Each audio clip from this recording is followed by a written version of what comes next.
people have over the centuries pondered the depths of this prologue of St. John.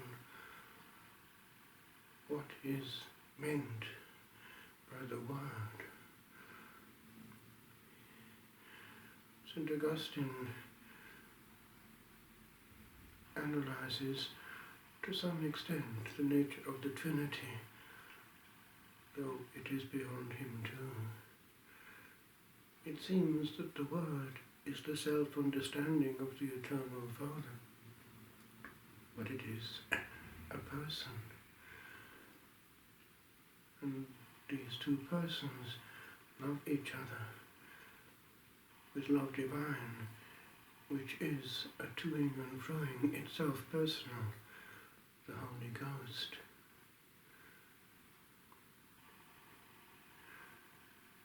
There is no essential difference between the understanding of the East and the West, for they are just approaches towards some kind of understanding of what we cannot understand. It is a tragedy that East and West became divided over this understanding, and we must pray that the Spirit of love may find a way to soften our hearts, that this tragic division in Christendom may be healed.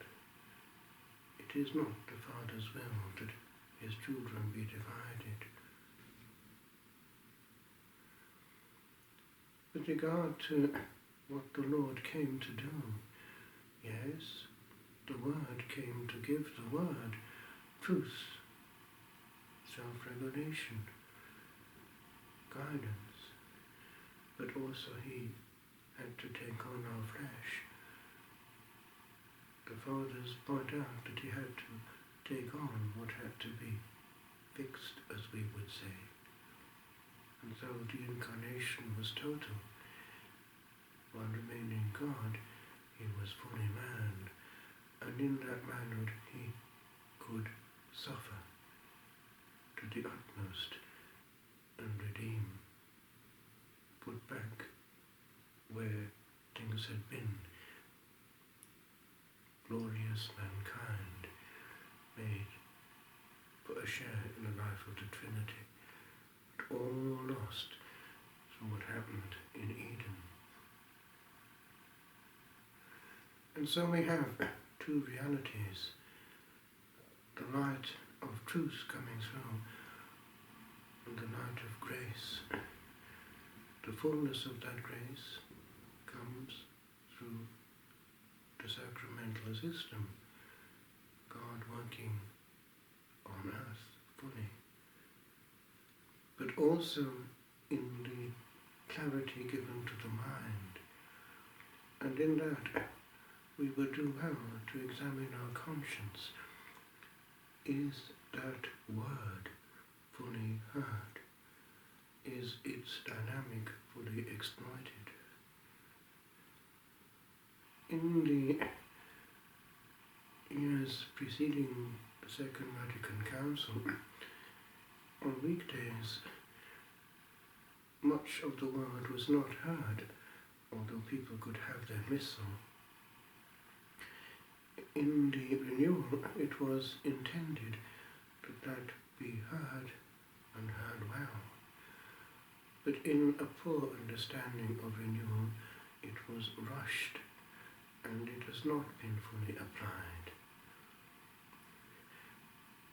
In school days, I recall how the Archbishop of Cardiff had organized a well-structured course for men who would be readers. It was impressive. They even had professionals training us. But that was a correct understanding insofar as he wanted that the word be heard and heard properly. However, what happened in time, as we know, is that everyone felt he or she had a right to be up there.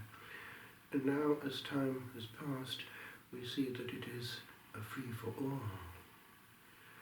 And quite often the result is what it is, that in the interests of participation badly understood, the people of God are deprived of true participation in the power of the Word, for it is rushed, badly proclaimed, and, alas, often not honoured, because, after all, the first reading is more difficult than the Gospel, and these Hebrew words are not well pronounced.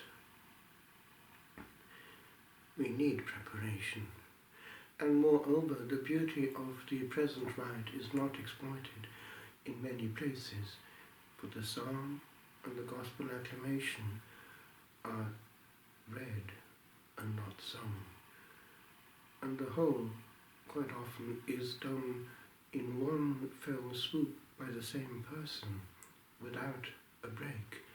First reading, psalm, second reading and acclamation, and even the prayers of the faithful to boot, all in a hurry, and the glorious power of the Word completely unused. We need to look at the quality of our celebration, and also to examine the question of how much we engage with the Word. I recall how on this very Sunday, years ago, when not quite sure which way things were going to go, I was given as a sacramental penance by actually the present superior of our community, which has gone back to France, to read the prologue of St. John. And I remember how something jumped out of the page, grace upon grace, and something in that word said, stay with this grace. And I stayed.